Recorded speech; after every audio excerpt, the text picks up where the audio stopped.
Test 4. This is the IELTS listening test. You will hear a number of different recordings and you will have to answer questions on what you hear. There will be time for you to read the instructions and questions and you will have a chance to check your work. All the recordings will be played once only. The test is in 4 parts. At the end of the test, you will be given 10 minutes to transfer your answers to the answer sheet. Now turn to Part 1.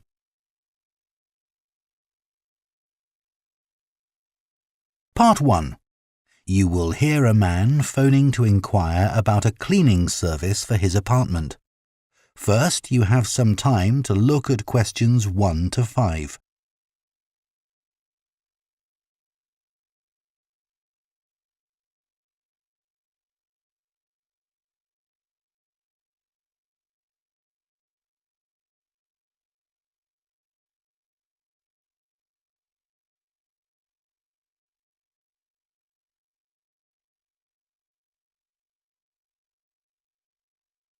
Now listen carefully and answer questions 1 to 5. Hello, Easy Life Cleaning Services, Jacinta speaking. Oh, hello. I'm looking for a cleaning service for my apartment. Do you do domestic cleaning? Sure. Well, it's just a 1-bedroom flat. Do you have a basic cleaning package? Yes, for a 1-bedroom flat, we're probably looking at about 2 hours for a clean. So we do a thorough clean of all surfaces in each room and polish them where necessary. Does your apartment have carpets? No, I don't have any, but the floor would need cleaning. Of course, we do that in every room. And we do a thorough clean of kitchen and bathroom. Okay. Then we have some additional services which you can request if you want. So, for example, we can clean your oven for you every week. Actually, I hardly ever use that. But can you do the fridge? Sure. Would you like that done every week? Yes, definitely. And would ironing clothes be an additional service you can do? Yes, of course. It wouldn't be much, just my shirts for work that week. That's fine. And we could also clean your microwave if you want. No, I wipe that out pretty regularly, so there's no need for that. We also offer additional services that you might want a bit less often, say every month. So, for example, if the inside of your windows need cleaning, we could do that. Yes, that'd be good. I'm on the 15th floor, so the outside gets done regularly by specialists, but the inside does get a bit grubby. And we could arrange for your curtains to get cleaned if necessary. No, they're okay. But would you be able to do something about the balcony? It's quite small and I don't use it much, but it could do with a wash every month or so. Yes, we can get the pressure washer onto that. Before you hear the rest of the conversation, you have some time to look at questions 6 to 10.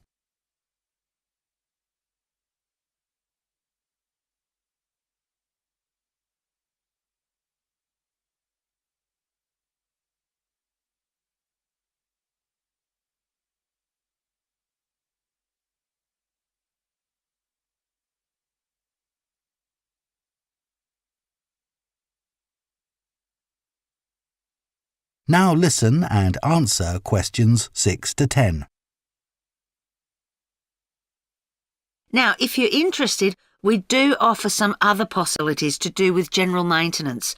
For example, if you have a problem with water and you need a plumber in a hurry, we can put you in touch with a reliable one who can come out straight away. And the same thing if you need an electrician. Right, that's good to know. I've only just moved here, so I don't have any of those sorts of contacts. And I don't know if this is of interest to you, but we also offer a special vacuum cleaning system which can improve the indoor air quality of your home by capturing up to 99% of all the dust in the air. So if you're troubled by allergies, this can make a big difference. Right, in fact, I don't have that sort of problem, but I'll bear it in mind. Now, can you tell me a bit about your cleaning staff? Of course.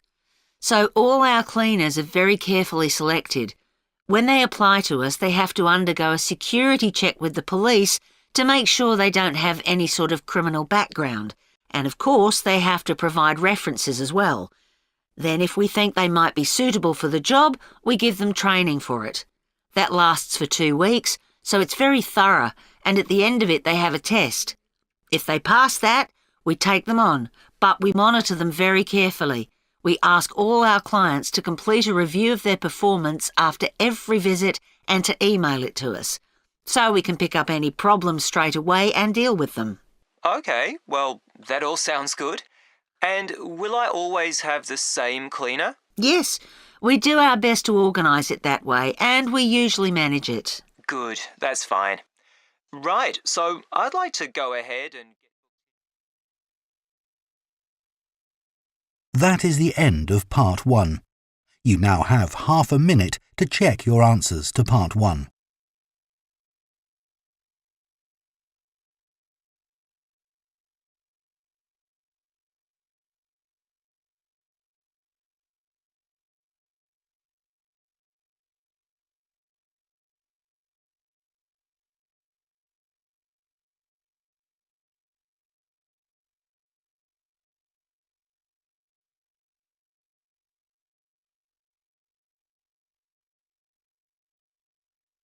Part 2. You will hear a training manager giving a talk to a group of senior staff from a hotel chain about the problem of high staff turnover. First, you have some time to look at questions 11 to 14.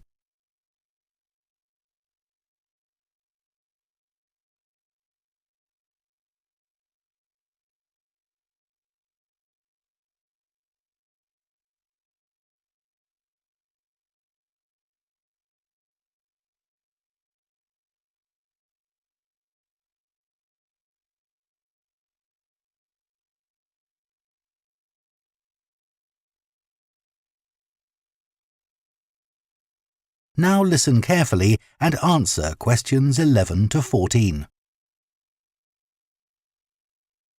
As many of you here today have worked in the hotel industry for some time, I'm sure you have experienced the problem of high staff turnover in your hotels.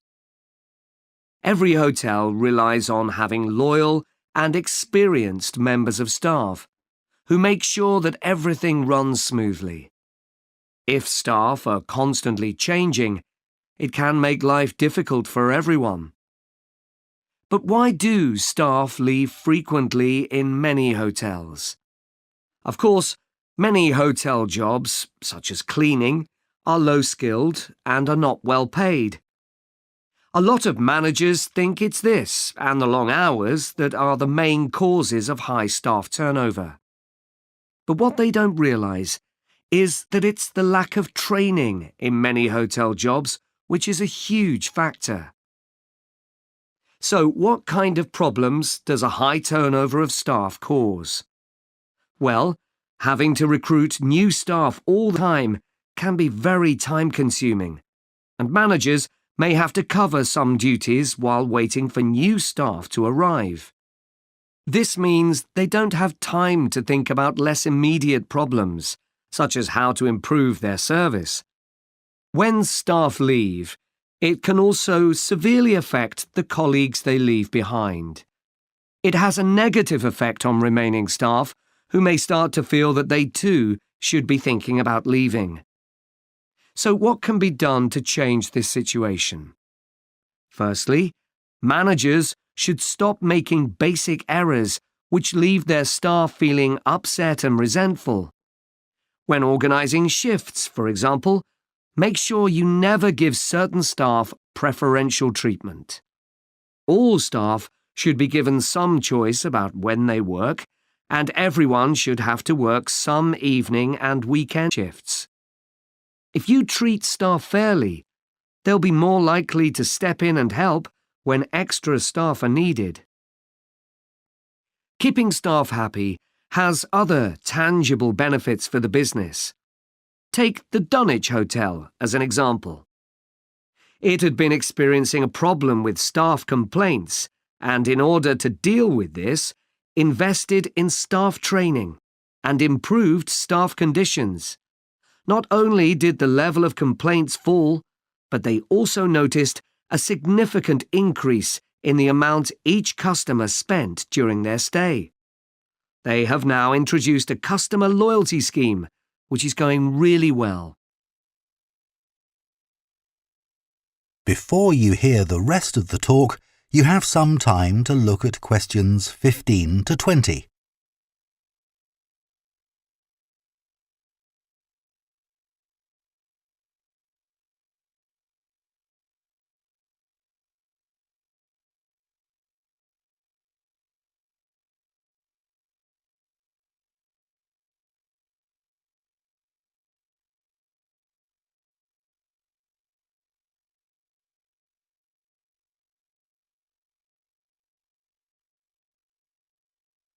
Now listen and answer questions 15 to 20.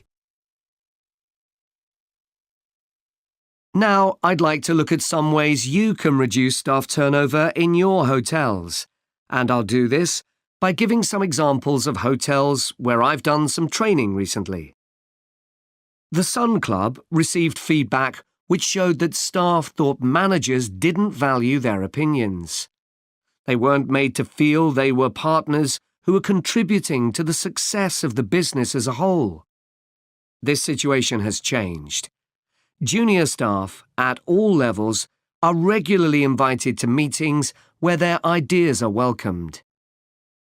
A year ago, the Portland recognised the need to invest in staff retention. Their first step was to introduce a scheme for recognising talent amongst their employees. The hope is that organising training for individuals with management potential will encourage them to stay with the business. At Blue Water, managers decided to recognise 50 high achievers from across the company's huge hotel chain. As a reward, they're sent on an all-expenses-paid trip abroad every year. Fun is an important element in the trips, but there's also the opportunity to learn something useful. This year's trip included a visit to a brewery, where staff learned about the new beer that would be served in the hotel.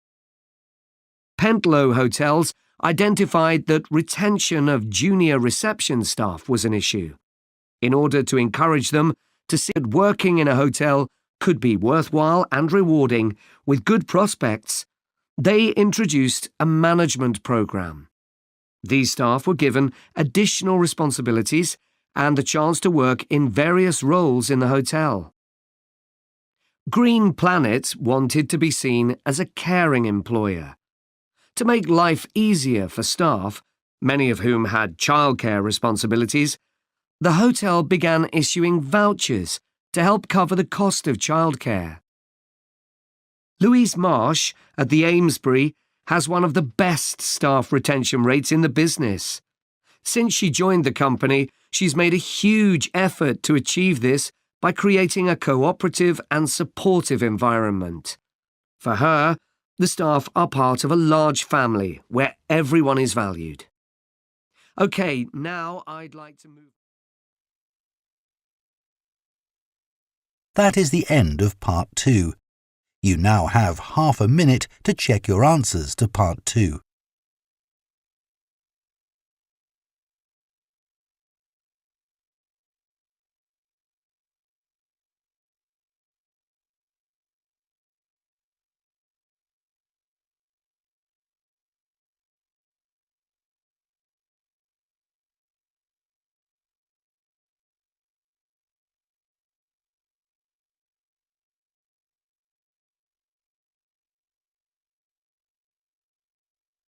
Part 3. You will hear two students called Jean and Thomas discussing their sports science course. First, you have some time to look at questions 21 to 24.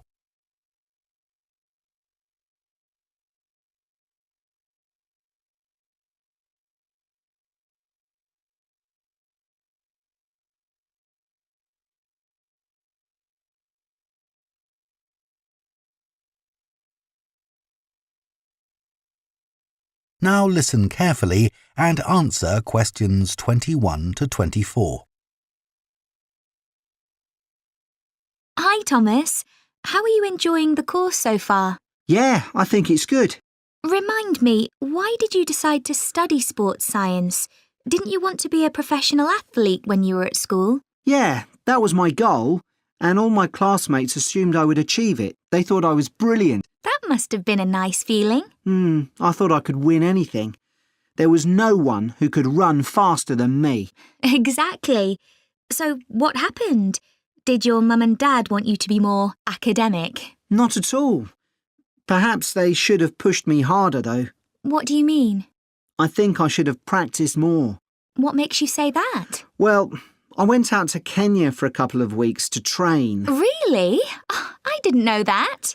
I was chosen to go there out of loads of kids and run with some of the top teenage athletes in the world. And I was so calm about it. I just kept thinking how fortunate I was. What a great chance this was. Everyone back home was so proud of me.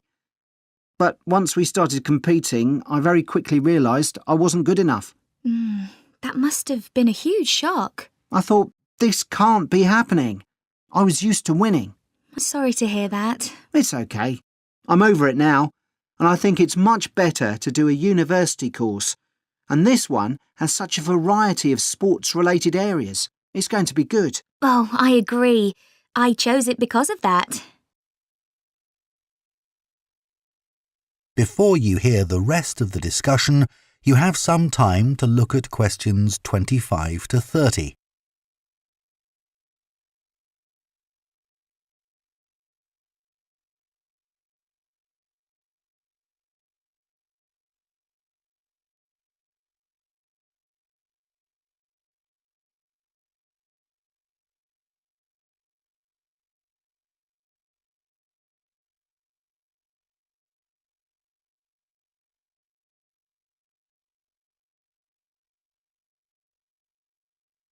Now listen and answer questions 25 to 30.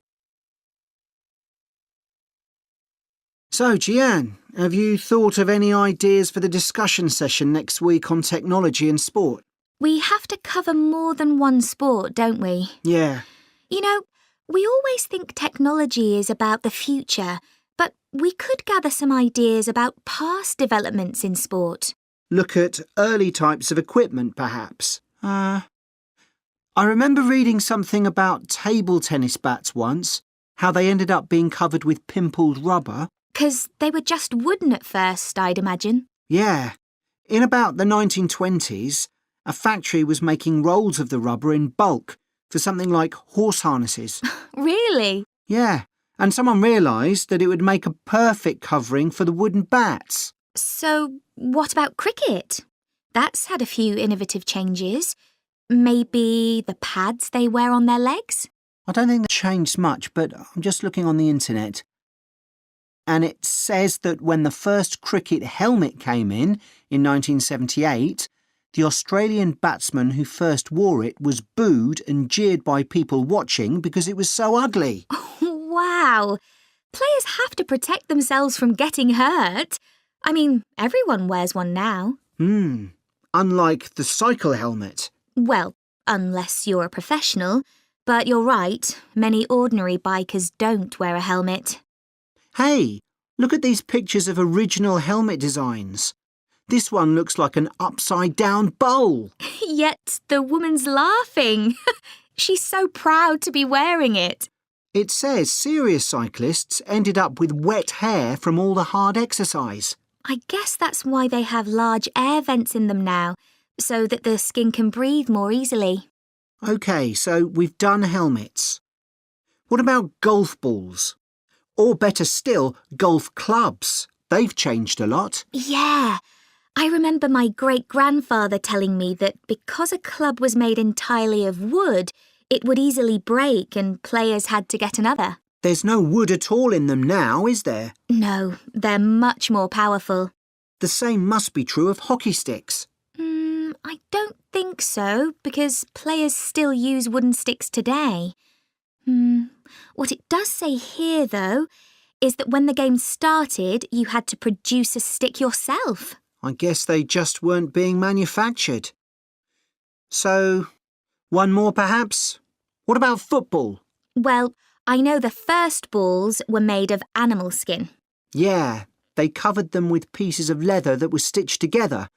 But the balls let in water when it rained. Oh, that would have made them much heavier. That's right. You can imagine the damage to players' necks when the ball was headed. Oh, how painful that must have been. Yeah. Well, I think we can put together some useful ideas and... That's the end of part 3. You now have half a minute to check your answers to part 3.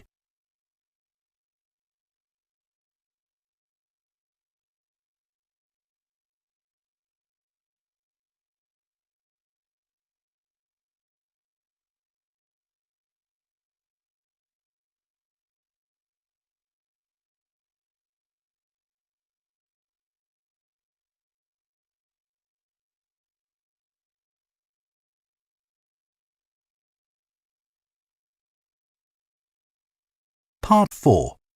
You will hear a presentation by a food science student about the production of maple syrup. First, you have some time to look at questions 31 to 40.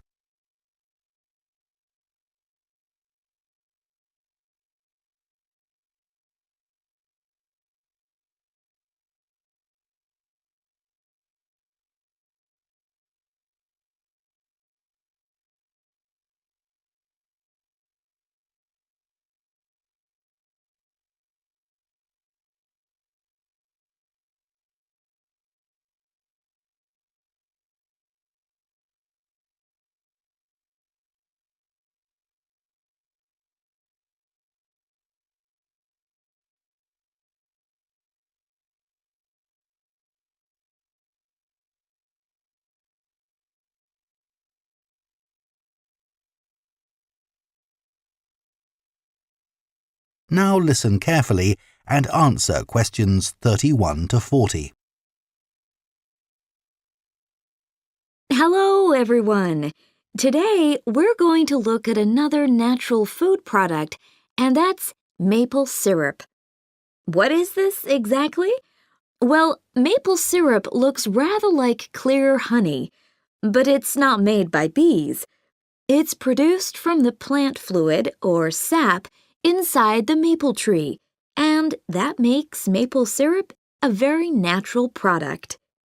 Maple syrup is a thick, golden, sweet-tasting liquid that can be bought in bottles or jars and poured onto foods such as waffles and ice cream, or used in the baking of cakes and pastries.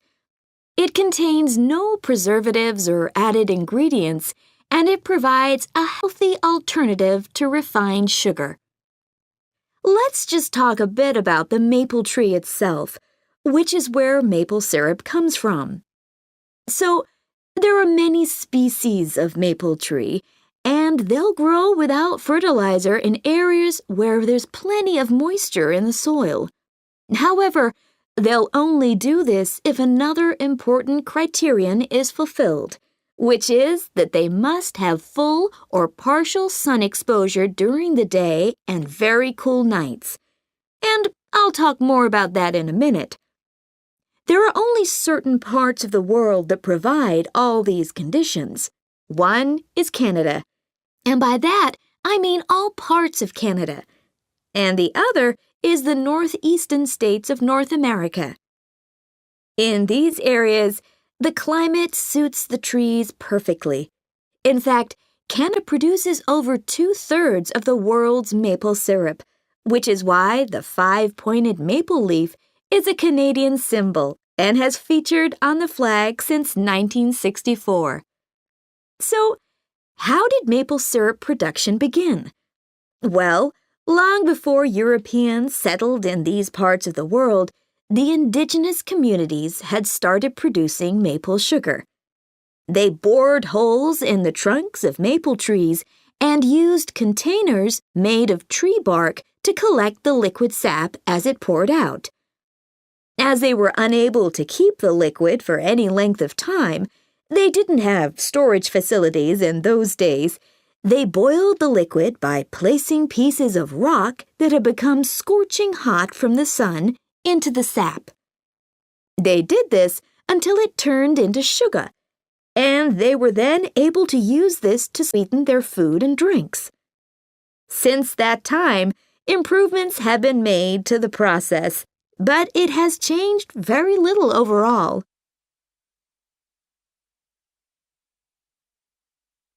So, let's look at the production of maple syrup today. Clearly, the maple forests are a valuable resource in many Canadian and North American communities. The trees have to be well looked after, and they cannot be used to make syrup until the trunks reach a diameter of around 25 centimeters. This can take anything up to 40 years.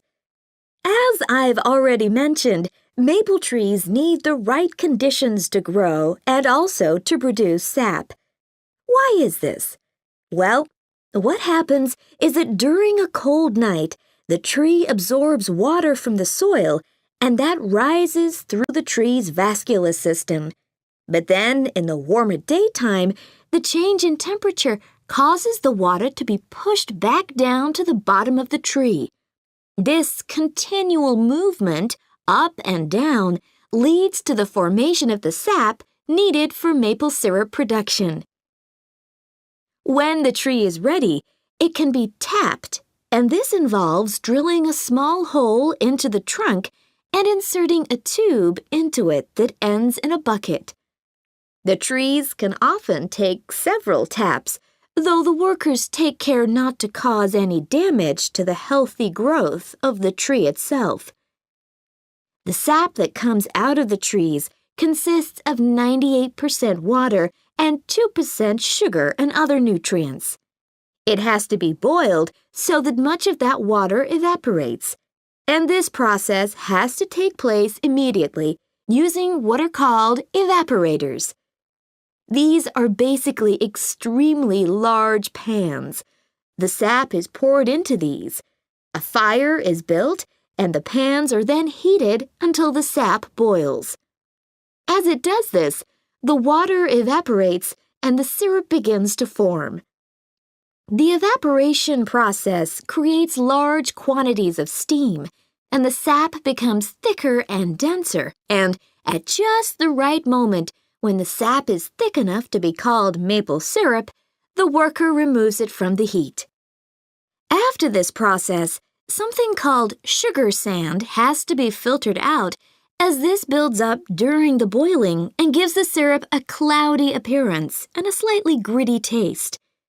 Once this has been done, the syrup is ready to be packaged so that it can be used for a whole variety of products.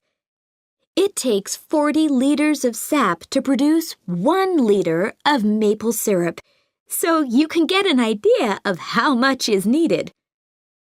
So that's the basic process. In places like Quebec,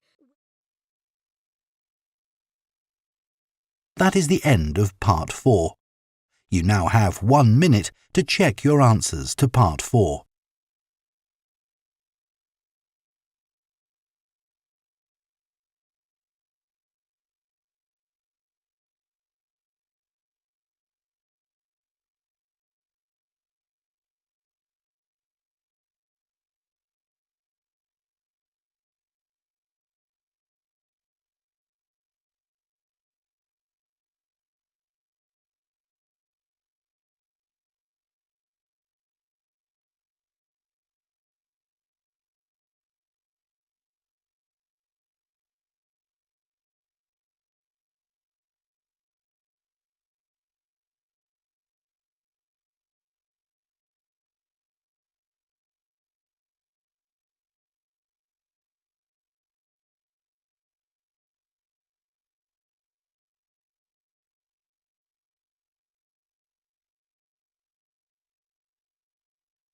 That is the end of the listening test.